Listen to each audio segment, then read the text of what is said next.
జ్ఞానులు వచ్చారట, హేరోదు అడుగుతున్నారట, ఏమని? యూదులకు రాజుగా పుట్టినవాడు అంటే ఇప్పుడు యేసుక్రీస్తు ఎలా పుట్టాడు? రాజు. అబ్బా, రాజు అయితే ఏంటంటే మరి ఎలా ఉండాలి? సింహాసనం ఉండాలి, పెద్ద భవనం ఉండాలి, చుట్టూ దాసదాసీలు ఉండాలి. యేసుక్రీస్తు ఎలా పుట్టాడు? యోధా బెత్లెహేములో ఎక్కడో మూలను పుట్టాడు.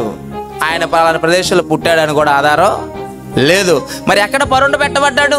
పశువుల పాకలో, పశువుల తొట్టెలో పడుకోబెట్టారు. కానీ ఈరోజు ఏమన్నారు? యేసుక్రీస్తు పశువుల పాకలో పుట్టేశారని అంటున్నారు. ఇప్పుడు యేసుక్రీస్తు పుట్టినప్పుడు ఏమంటారు? యూదులకు రాజుగా పుట్టినవాడు ఎక్కడ ఉన్నాడు అంటే ఇప్పుడు యేసుక్రీస్తు ఎవరు? రాజు, కింగ్. ప్రకటనలో ఏమన్నాడో తెలుసా? రాజులకు రాజు, ప్రభువులకు ప్రభువు. రాజులకు రాజు, ప్రభువులకు ప్రభు. మరి ఈ నక్షత్రమా?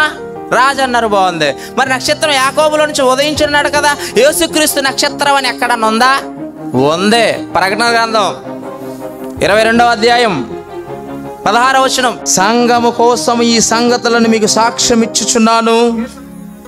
చూడండి, యేసు అను నేను నా దూతను పంపి ఉన్నాను. నేనెవరనో తెలుసా? ఇర్మియా 23:5 చదువుకున్నారా మీరు? దావీదు చిగురు, నీతి చిగురుని ఎవరనో తెలుసా?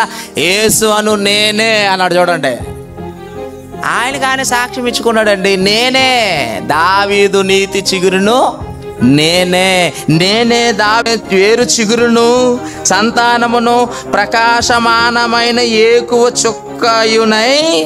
చుక్క అంటే అర్థం ఏంటంటే ముగ్గులేస్తారు ఆ చుక్కలు అనుకున్నారా? ఏ చుక్కలండి? ఆకాశంలో నక్షత్రాలండి.